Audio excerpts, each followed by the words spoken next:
because I've just started the process of making educational videos, and I feel like there's a lot that I've learned in this short amount of time of trying to put things together, and there's a lot of questions that I still have. So I'm really excited about the idea of all of us coming together to sort of crowdsource the videos, but also to share lessons learned. I run the immigration clinic at the University of Maryland, and am teaching immigration law there. So I have a stand-up class as well as the clinic, and we have been, some I know in the group are part of the Immigration Professors Listserv. We've been trying to crowdsource years and have been collecting them on a website called Legal Ed Web so that we could crowdsource and share our ideas. And so what I thought I'd do is just start by talking about like the why, like why we should spend time making videos, and then the what of educational videos, so the types of topics and the types of videos themselves, and then the how, like the logistics and the how-to of educational videos. And I know that Liz and Nicole especially have a lot of tips and ideas as well, so I'd like to incorporate their ideas. And then at the end, we can talk about, we can give you some next steps in terms of the project and how we can collaborate to create a crowdsourced collection of videos that we can all use and share. And so, blueberries, lettuce. So somebody doesn't have their mute on button on, so just check to make sure that it's on. And the other thing is that you guys should feel free to ask questions in the chat as we go along. And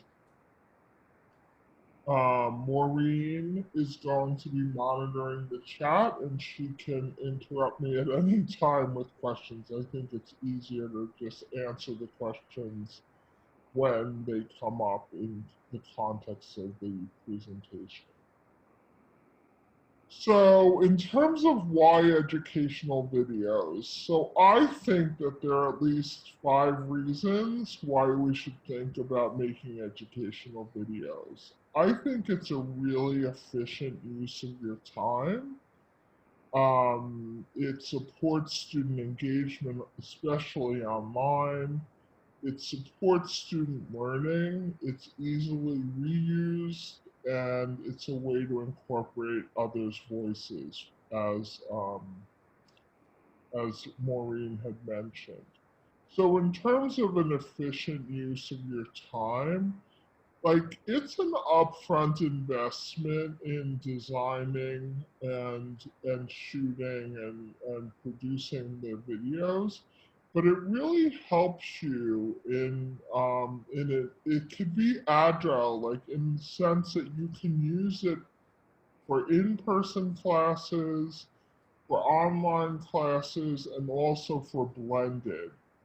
So I don't think that you should necessarily think about online videos just in response to like our current situation, but think of it as an investment in material that you can use year after year going forward.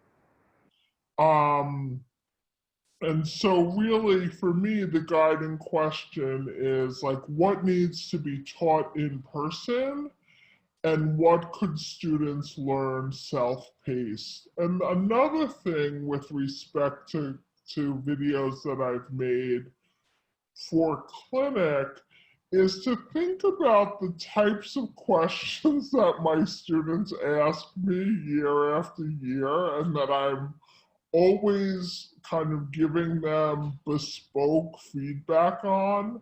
And if I just had a video that I can refer them to, or if they knew about a video that they could be referred to, then it would save my time.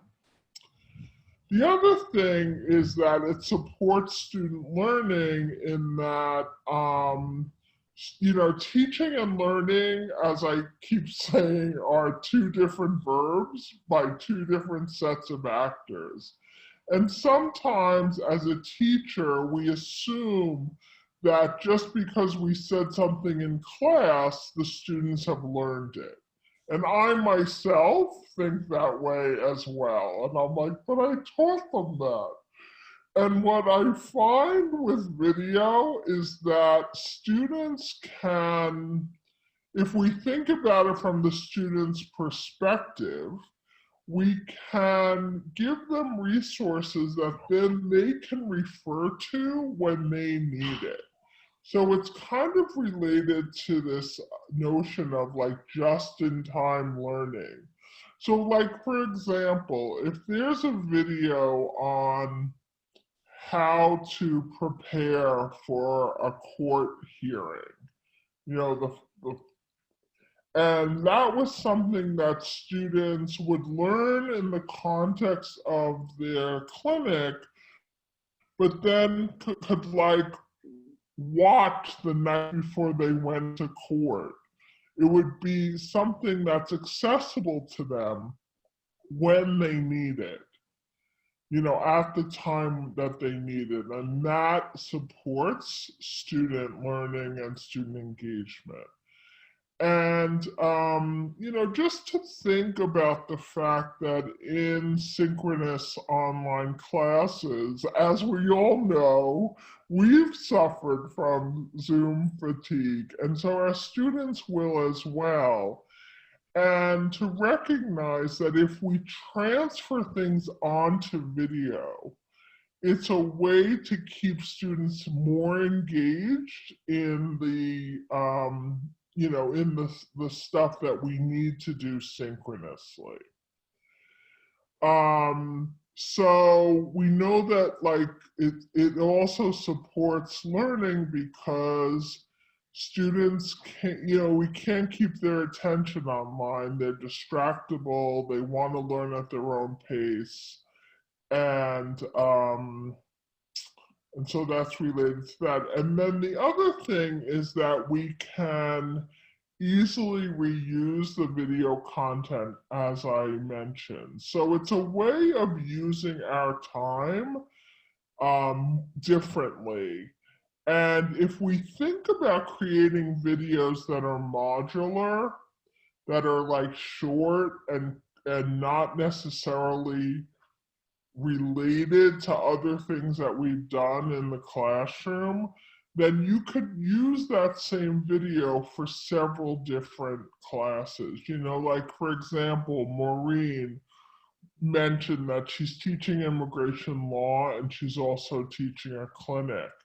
So if she were to create a series of videos on topics that are relevant that students need to know in the clinic, and their substantive topics, she could also use them if they were modular and like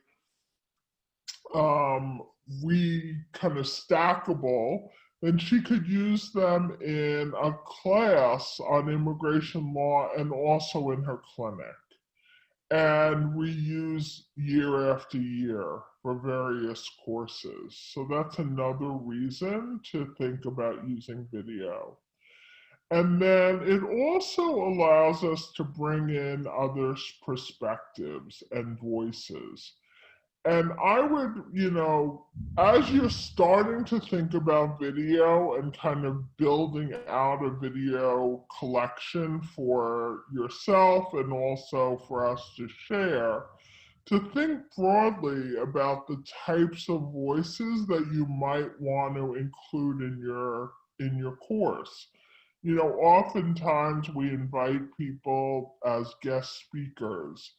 So this is like a way of bringing in those voices semester after semester, where we have them invest once in making a video, and then we could use that year after year. So we can include clients' voices or practitioners or judges or colleagues that teach in the law school or in other disciplines. So it's another benefit of using video. So that's kind of my why. I really want to make sure that you see all the value of it. And then in terms of making videos, there are several different types of videos that you can make. And then I wanted to talk a little bit about the learning content that you can include in videos and what to include. So in terms of the types of videos, so videos should always, I think, align with what your learning goals are for the course. And so they could be on legal doctrine or foundational topics. So, for me, I teach at an asylum clinic, and I spend so much time at the beginning of the semester. We do an orientation, and it's really intense, usually an in-person orientation, and it's really intense. And we're there for 3 days in a row for 5 hours a day. And as I started thinking about video, I realized that there's some of the kind of upfront legal doctrine and foundational topics that my students need to know in order to be effective in a clinic that I could shift into video. And then I would have them watch those videos as homework and then come into the live session where we could either talk about it or move on to something else. So it actually made the orientation shorter because I could move some of those things to video, and again, could reuse them in other classes that I taught. It could also be a preview. So you could have a video that talks about something so that before students read it, I'm sorry about that. So before students read something, they watch the video, and it kind of suggests that they should think about certain topics while they're doing the reading. Or you could do an overview of topics or sections. You could have interviews, and we've used this a lot in clinic, where we have interviews and we have role plays and demos, but also we could have those interviews with like guest speakers, outsiders, even clients that talk about like the client perspective. I think that could be really helpful. I don't have that yet, but as I started putting together this PowerPoint, I thought, wouldn't it be cool to like have a collection of short videos from former clients, who are now citizens, but have them talk about what it felt like to come into the office for the first time, and have the students hear that. I think that could be really powerful as a way of creating empathy and helping students to see that first interview from the perspective of a client, which is, of course, one of our primary goals in clinical education. So this is an example of a video that is, just an intro about writing. And let's see if I have it. Wait, hold on.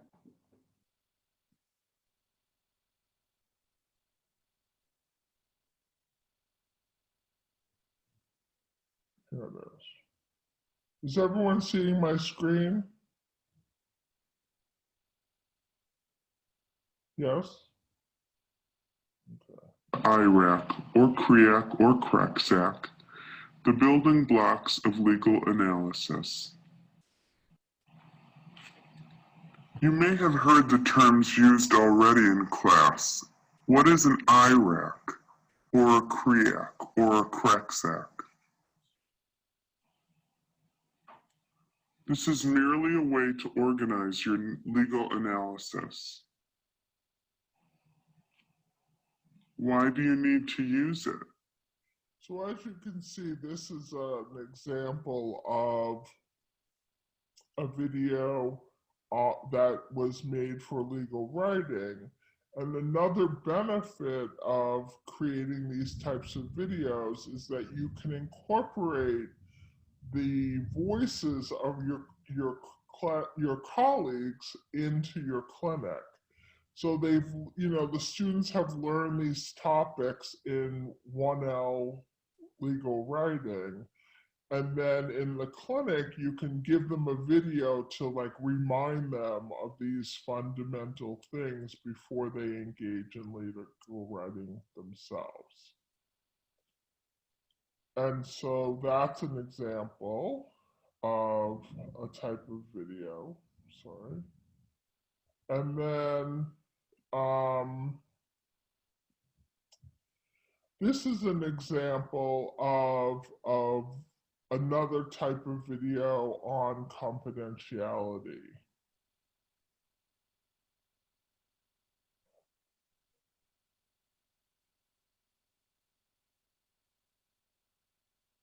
Confidentiality. Rule 1.6 sets forth the attorney's ethical obligation of confidentiality. The first thing to know is what the obligation covers. It covers everything the lawyer learns as a result of her representation of the client. Everything the client tells the attorney, everything the attorney learns about the client's matter as she investigates the case, any information which the attorney possesses related to the representation is covered by the attorney's obligation. Confidentiality. Comment 2 sets forth the rationale behind attorney-client confidentiality.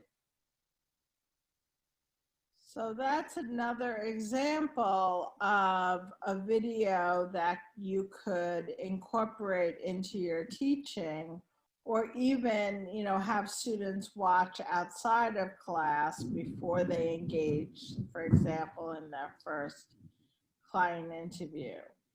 And also it's a way of engaging other colleagues, like another example of how to bring other colleagues into your course.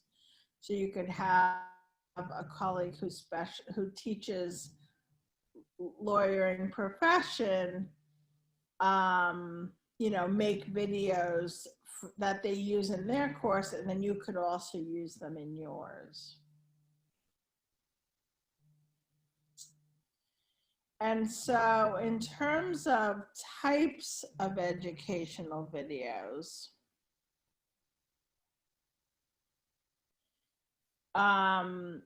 there are a few different ways that you could make videos. So one would be a talking head or lecture where you use the programs that you have on your computer and just record yourself talking about a short topic.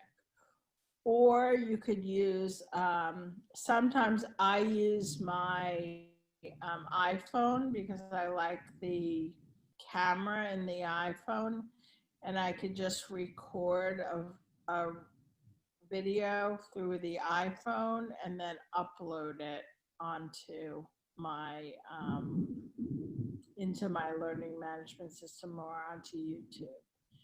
You could also do a voiceover PowerPoint. And so PowerPoint has the capability to record your voice And there, I just wanted to mention that you could, while you're talking, you could use the pen function to circle things that you're talking about on the PowerPoint. You could also do a computer screen recording. So that's just a recording of what's on your screen with a voiceover. So it doesn't have your visual on it. Or you could do an interview. Sorry, I keep moving through this too quickly. You could do an interview where you even interviewed someone like on Zoom and recorded it and then made that a video that you could assign. Prezi also now has the ability to, you can use voiceover and record a video through Prezi, or this technology that I've used, Whiteboard, and I'll show you that video. It's a little bit more advanced, but that's another option as well. And there are other things out there as well. So this is an example of a talking head video. So this is Hiroshi Motomura, who's a law professor, and he's talking about the history of immigration.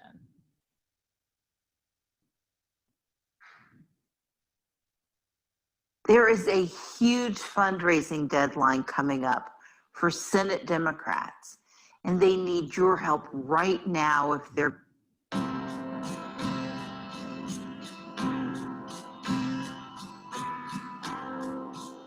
An important part of American history is the history of immigration in this country. And a key part of the immigration history of this country are two places that are quite storied in the history books. One of them is Ellis Island in New York Harbor, and the other, less well known, is Angel Island in San Francisco Bay. And they tell a lot about the history of immigration in this country. And I think it's worth spending a minute to try to figure out how they were. So that's a video that I worked on in collaboration with Forward, which is a not-for-profit organization that is, works on immigration-related issues. And we basically brought a camera to an immigration professor's meeting, like an improv workshop that we had. And people, I invited people ahead of time to be prepared to make these videos. And so that's another idea to think about, like, as you, whenever we are again in the same place, to think about like using that opportunity to create a collection of videos. Michelle? Yeah. This is Maureen. We have a question in the chat about that the video on confidentiality that you had. So maybe at some point we can link the post the link to it into the chat. I just posted actually the link in the chat. Very good. Where you can find that and a bunch of other videos.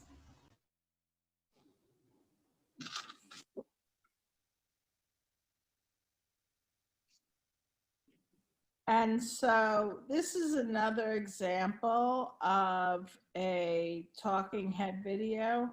This is a video that I recorded in Villanova. And Ruth Ann Robbins is a colleague who teaches legal writing at Rutgers. And she came to Villanova to create a series of videos for me that I use in a program.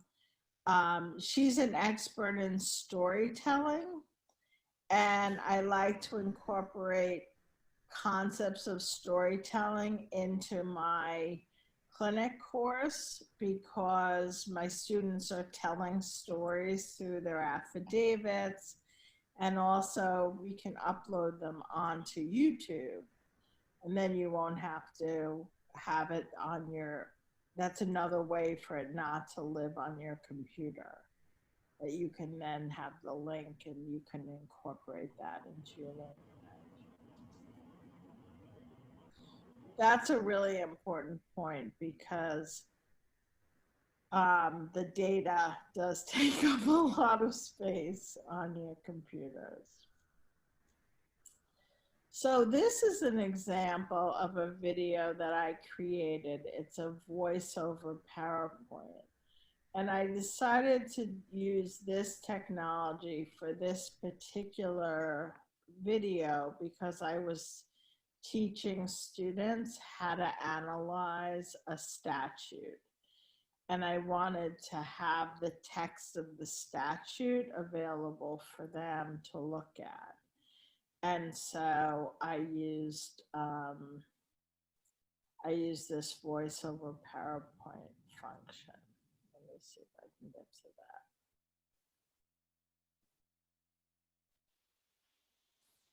Michelle, A while you're 50-year-old health practitioner is begging women to stop wasting money on eye creams.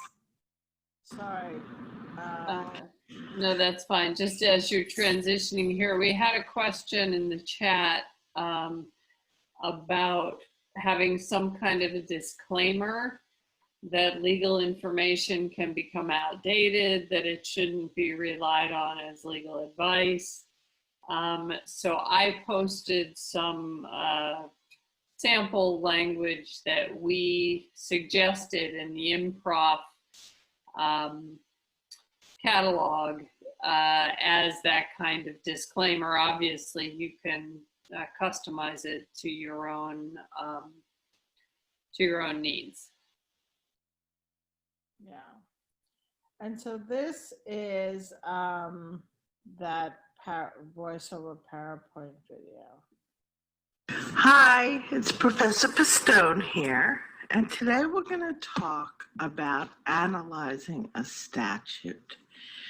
We're going to use an immigration statute, the statute for temporary protected status, or TPS. So our learning goals are that by the end of this video, you'll have an understanding about how to interpret an immigration statute, how to, it would be to read the do is the arrow is pointing to the bottom. You can click on the text box and that will. So I like doing voiceover PowerPoint for some videos where it's technical and I want students to see like specific language or specific parts of a website here. So here I'm teaching the students how to research immigration law from government info, and I wanted to use that arrow. And, you know, here again, I circled particular texts that I wanted them to see. And so you can do that with PowerPoint. Again, you know, this is another part that I was highlighting for them. So I put it into this circle. So this is just an example of using PowerPoint and actually then figure out how many nodes you have, so how many concepts you have, and then Diagrammer will give you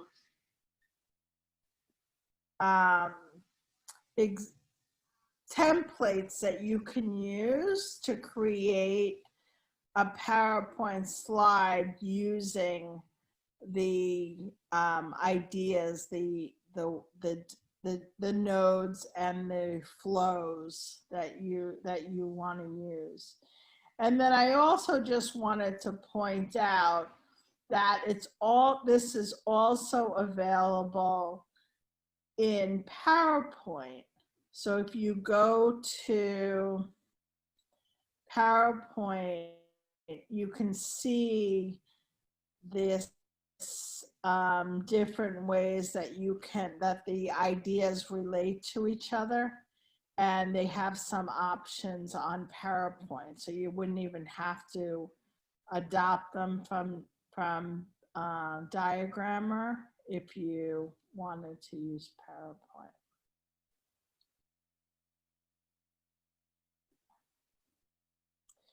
And so here, if you go to Insert, and then that little icon, then you'll have the drop down with all these different ways of organizing your ideas.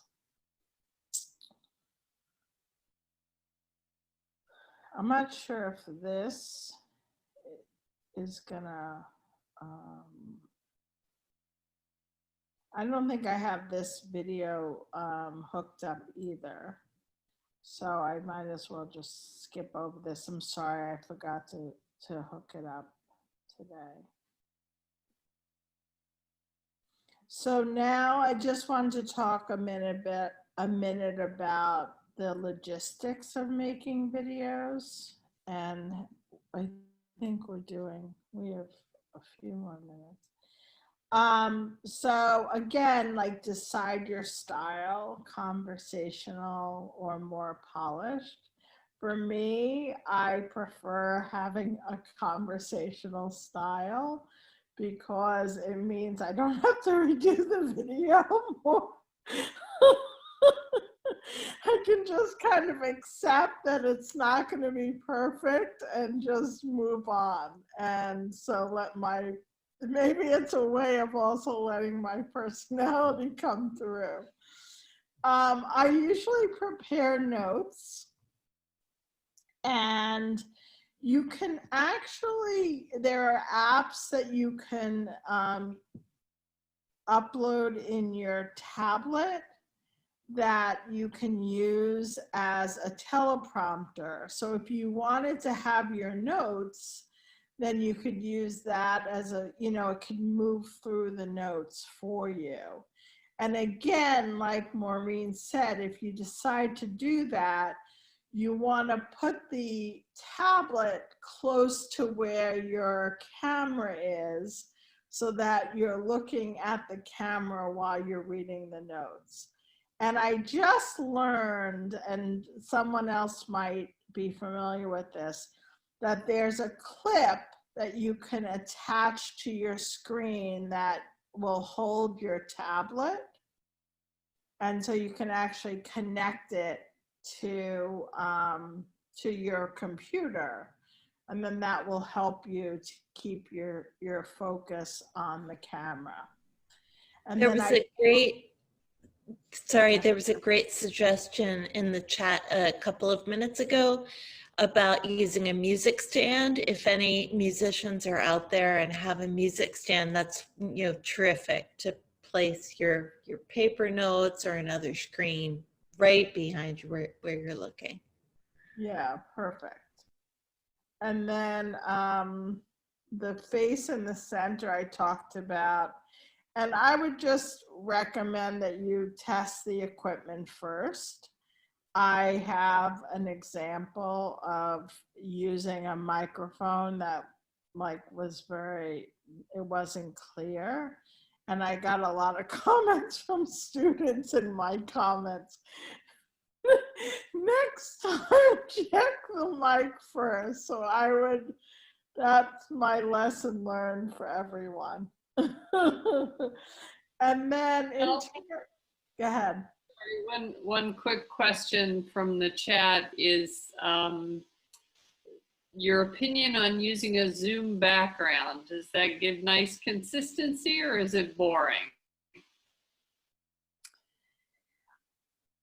I personally don't love those backgrounds because when you move, it's kind of awkward sometimes. So I tend to not like to use them, but I can see, depending on where you are, if you don't have a space that you can use, you know, a background that you prefer, I could see where that could be helpful. Or, you know, some people, I guess, are using it so that they have their school's logo in the background. I could see that being an option. Liz has suggested in the chat that she has a picture of her office just to make it seem like she's sitting in her office. It also makes it far less likely that one of my animals will wander through the back of the video.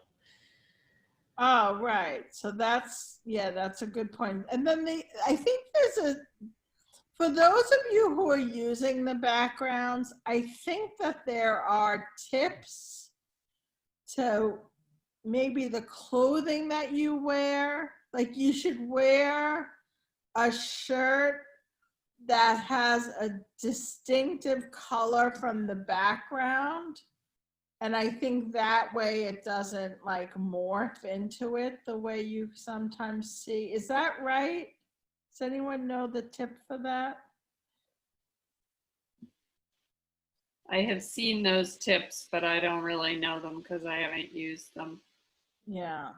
So if you're going to use a background, I would suggest just looking for those tips so that you know how to prepare yourself so that you don't morph into the background when you move. So in terms of using time efficiently, I just wanted to point out a few things that I've learned, and I'm sure, you know, Nicole and everyone else have other ideas as well. But I have found that if I make a video close in time to when I'll use it or when I'm going to teach it the first time, it's very helpful because I kind of, I'm already in the flow. And so I find that it's more efficient for me to do it then. So like it's right. And that's because it's fresh in my mind. It's an easier lift if I do it as part of a class prep. And I kind of see it as an extension of a class prep. So sometimes like I'll teach it in class and then right afterward I'll videotape it so I have that like in my library for the next time I'm going to teach it. And again, it's because I'm benefiting from that flow rather than having to sit down and think about all the videos I want to make for the whole semester and doing them all right now. That would be really daunting to me. But if I did it incrementally, like for example, I'm creating an asynchronous course.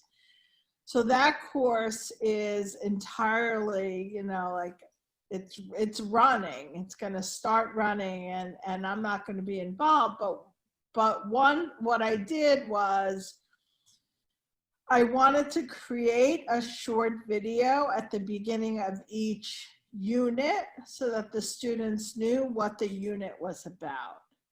And I recorded that video after I had done the whole curriculum. And I had put the whole curriculum together and I had like read it, like just to make sure it was all perfect. And then right after that, when it was all fresh in my mind, I created these short videos, each of which is like maybe 3 or 4 minutes long, which were intros to each of the units. And I found that that was really helpful because I was like taking advantage of that flow because it was like in my head. I had just prepared it. And so I would just think that you're like, to make it a fall goal rather than a summer goal. You know, like this is the kind of thing that you can do as you're going through the semester. And as you're about to teach something, just like ask yourself, is this something I can do on video? And if it is, make a video then. I'd love to just emphasize that to lower people's stress levels, because I'm sure some people are listening to you thinking, yeah, but Michelle's the expert at this. It's so easy for her. And I also thought I need to do my whole class this summer because that's what the real, online teachers do. And as soon as I started making little short videos, I realized, oh, this is actually going to be really easy to do during the semester.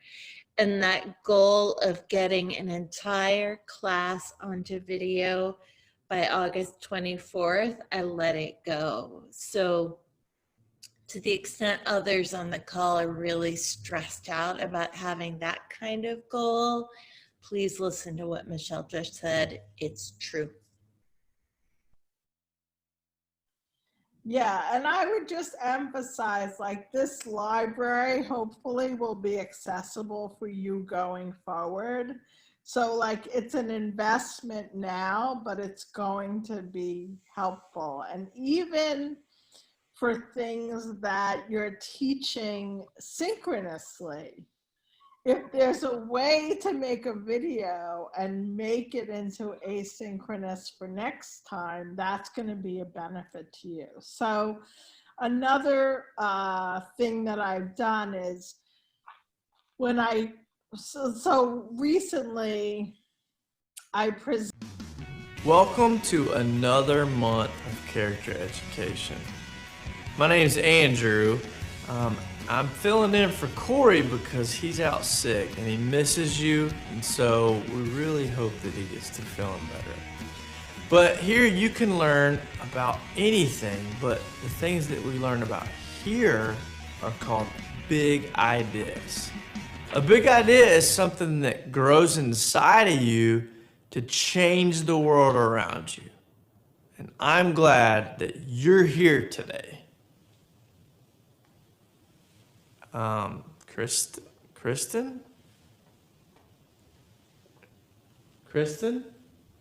Andrew? I was wondering when you're gonna get here. I'll get here when I want. Really? Are you okay?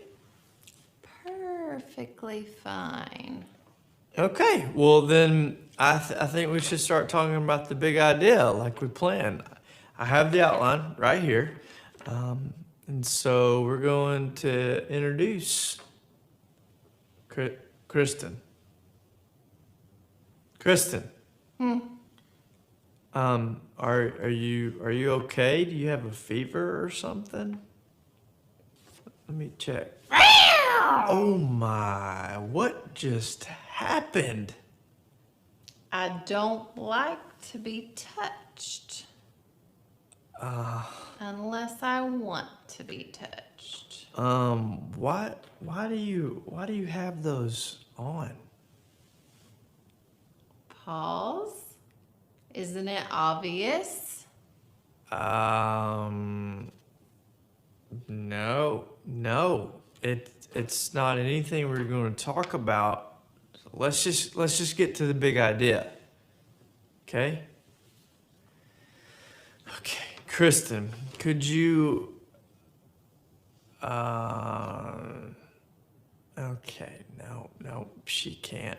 Okay, sorry guys. Let's do a drum roll on your legs, okay? All right, on the count of 3, we'll We'll all say the big idea together. Ready? 1, 2, 3. Self-control. Choosing to do what you should do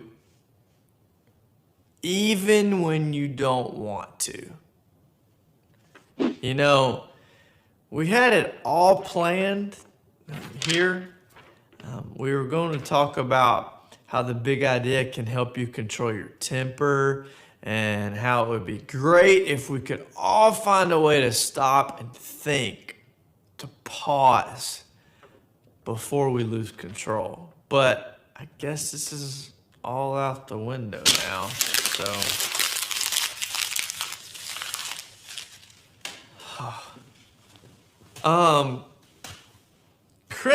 Kristen, what exactly is all this about? You're running around like a cat. And cats have paws. Yes. And you said that part of self-control was learning to pause before you act. So cats are a great example of self-control. Wow. That was a reach. I'm ignoring you now. Kristen, look, I know you meant well, but we're talking about people having self-control, not cats. Will you stop? And besides, pause means take some time, not put on cat paws. Oh, Kristen, why don't you take those paws off and we'll leave so we can watch a video. Kristen, here, do you want to play with this ball? Here, look, go get it. Kristen. Oh, this is worse than I thought, guys.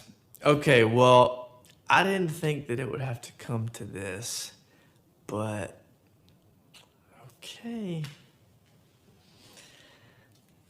This is a laser. All right, ready? Kristen, look! What's that red dot on the floor? What dot? Look! What dot? Look! What? Look! Oh. Right there! Oh. Right there! Oh. Look! Oh. Get it! Oh. Get it! Oh. Good girl! Good girl! Get it! Get it! Get it! Oh boy. Happy New Year, everybody! It's me, Sam, and I've been thinking about self-control this month. I mean, a lot. And I think I have an idea. This tape will be my self-control. When my hands want to do this, I'll take them down. When my stomach really wants this, I'll just tape my mouth closed. When my sister sings karaoke in her room at full volume, I'll just tape over my ears. It's easy, see? In all of these situations, it's easy. But wait. Wait. On second thought, I think I need a better plan. Because I would need a lot of tape.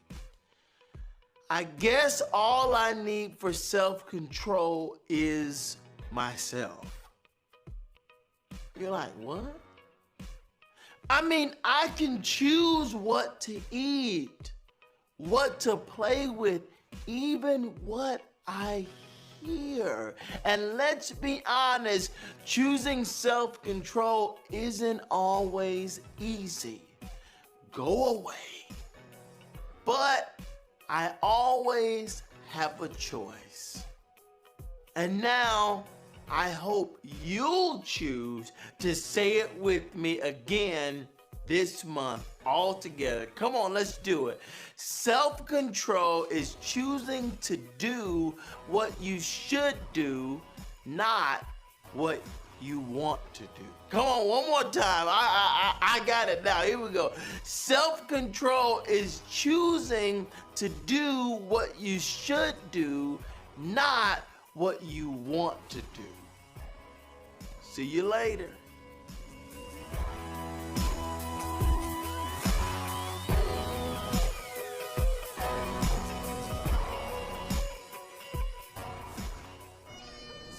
Beatboxing partner Seamus McFamous. Now normally I'd have Seamus say hi to you right now and show off his best beatboxing skills, but he's come down with a rare vocal condition called Glastonbury throat. Yeah. Now he's been ordered to rest his throat, so to prevent Seamus from talking, I've asked a Seamus interpreter to help us out today. Come here. Yeah, right there. This here is my friend Dingus McTavish, and I'll tell you what, he even sounds like Seamus. Check this out. How you doing today, Seamus? Hey. He's just a little nervous. This'll work. Okay, we're gonna help Seamus, isn't that right, Dingus?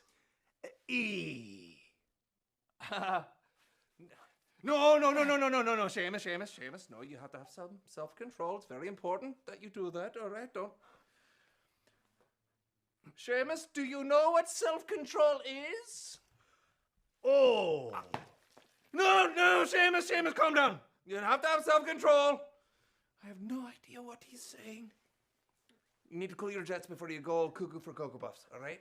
You know what? I think we should just lay down a fat rhyme and talk about self-control. So, Seamus, kick it. Boots and cats and boots and cats, boots and Just, cats. we'll work with this. Boots and cats. Come on. Boots and cats.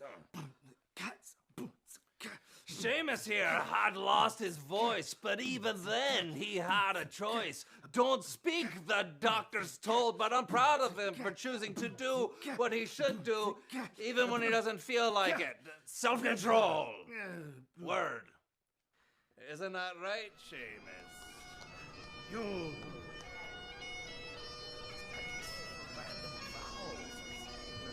Sometimes why?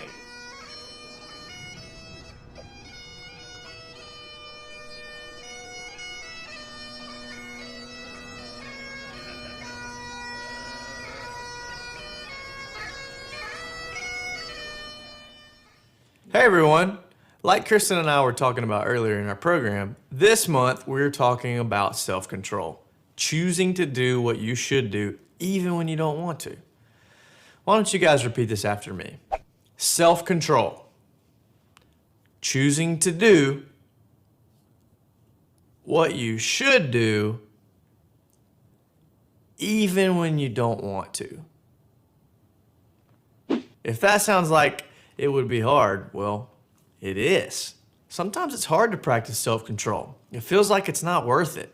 It feels easier to do what you want it to. In fact, there's an old saying that I think shows us just how important it is for us to stay in control. So this old saying is one of my grandmother's favorite sayings. She used to tell me, and her mom said it before that. So while it's pretty wise, if you were to hear this quote, you might not really understand what it means. Someone without self-discipline is like a kingdom whose walls are broken through. Sorry, man. Hey, Heath. What are you doing there? Oh man, I downloaded this awesome new game, and it is the greatest thing ever. Been playing it for like 2 straight weeks, and high score, yes. Awesome. Well, Heath, we're talking about self-control this month, so maybe you can just put that down for a second. Yeah, sure. Whatever you say. Okay. I'll tell you what, Heath. Hey, that's my phone. Why don't you read this quote with me? All right, you ready? I'll give this back to you in case both of those are like you without self-control. Really? So you're saying that self-control is meant to protect me. Yes. Sometimes we say things without thinking, and our words can really hurt someone. Yeah, that's true. Sometimes we get angry and we don't react with love. Yeah. And sometimes when we hurt others, they want to hurt us back. If we don't have walls of protection, self-control, we can experience and maybe even cause a lot of hurt and pain. So you're saying that I need to build like a plywood box around myself? No, it's simple. Not always easy, but very simple. Mm-hmm. We talk a lot about making the smart choice. Smart choice, okay. Self-control is what keeps us from making bad decisions, like saying something mean to your brother or sister or friend. Self-control keeps us from hitting or pushing someone when we're mad. Self-control is stopping to take a breath and calm down before you react. Self-control is the very best kind of protection. It's like a strong wall that keeps you safe. So what can I do to choose self-control? I guess when I feel like doing something that might not be good for me or another person, I can pause and think twice, right? Yeah. Some people like to listen to music to calm themselves down. And others like to go for a walk. And other people just set boundaries for things like how much time they spend watching TV or video games or playing on their phone. Yeah. And here's your phone back. I do play a lot of this game. Yeah. Yeah, you know what, Andrew, you're right. Hey, thanks for looking out for me. Self-control keeps me protected, but it also helps me maximize my potential.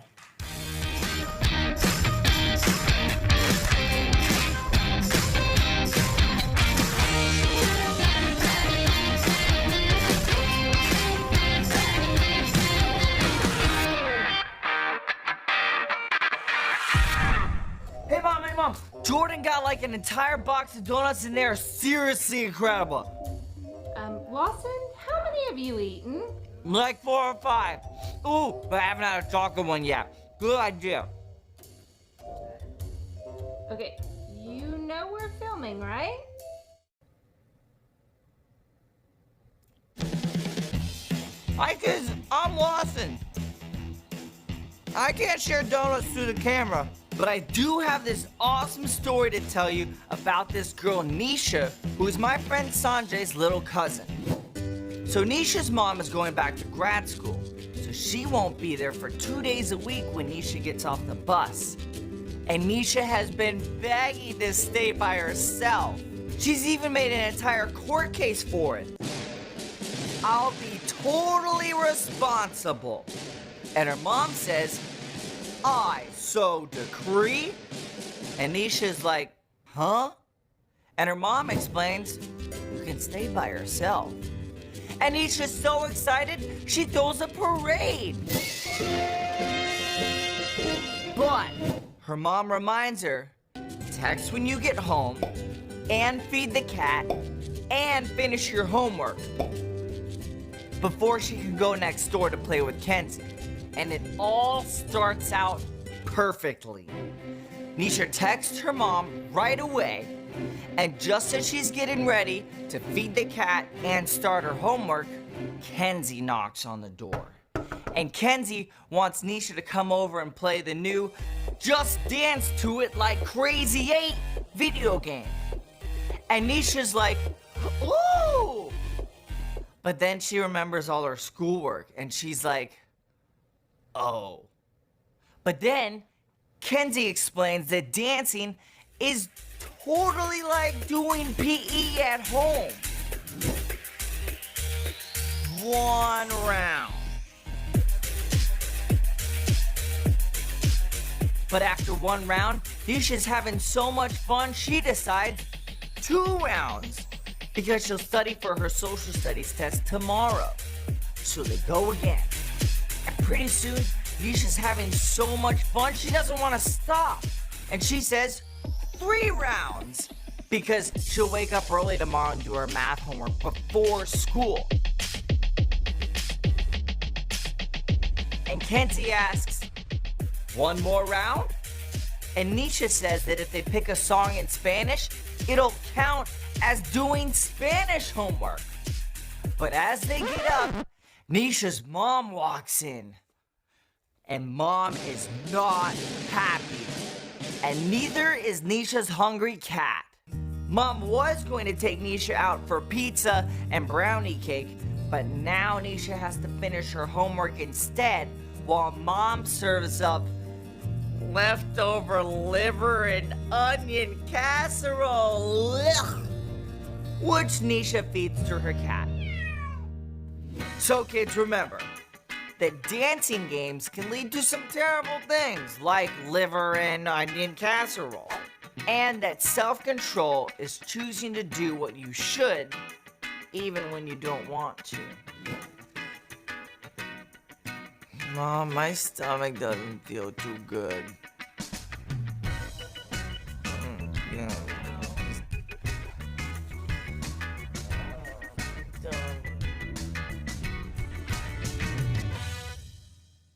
What's up, everybody? It's Keith, and we've got another great game for you guys today. This game is called the Toothpaste Tourney, and I'm gonna ask 2 contestants who are super duper fast to come up here. Natasha, Heath, you guys come on in. Let's hear it for Natasha and Heath. Yeah. Okay, here we go. The object of the game is to empty the toothpaste as quickly as you can onto the provided paper. It just might be okay if I let it be, if I let it be. Sometimes I think I'm gonna lose it. Your love, I don't wanna abuse it. All this emotion takes its toll. I know I gotta remember to stop before I lose my temper. And so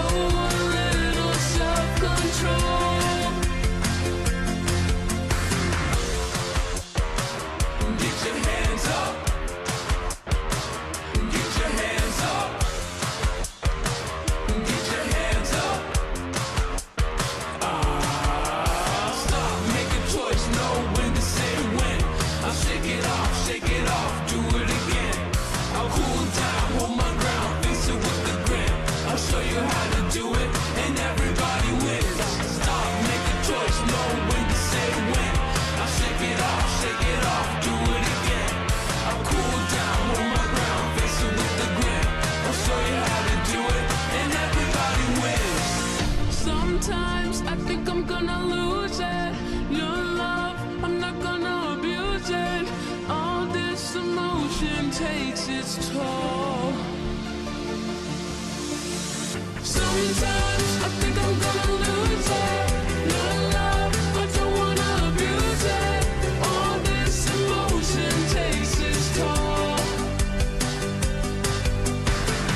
I know I gotta remember to stop before I lose my temper and show a little self-control. Show a little self-control. Show a little self-control. Show a little self-control.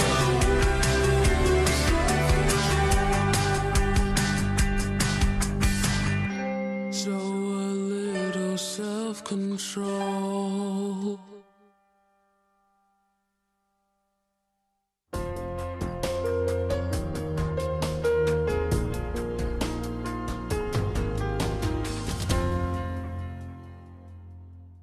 Self-control. It's a great big idea. In fact, let's say it together. Self-control, choosing to do what you should do, even when you don't want to. You know, at the beginning of a new year, a lot of people might be thinking about self-control, specifically how to put this big idea to work inside of us to accomplish new goals. There's a motivational speaker named Jim Rohn. He said this: discipline, or you could say self-control, is the bridge between goals and accomplishments.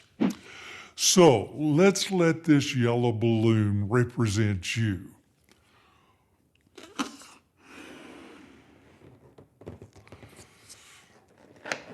The air inside this balloon represents your potential.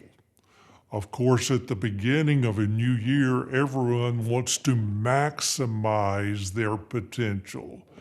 So let's let this post, let's say this represents a goal that you set, like learning how to play an instrument or becoming better at math. This post over here is our accomplishments. You have these goals and you hope to make them accomplishments. Let's let this balloon go from over here and just see how close we get. Oh, bummer. Man, that's disappointing.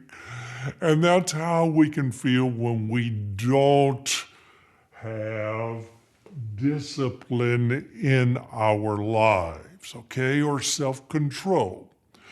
So what would happen if we put this big idea to work inside of us?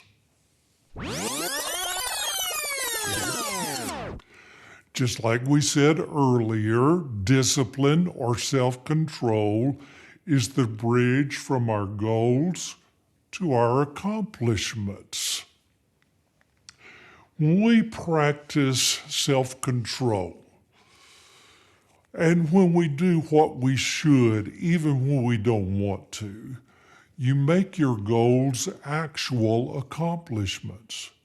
But what about big goals? Is the same principle still true? At the beginning of the year, we talked about how all month long we wanted to work hard and count down to 0. We talked about a really big number.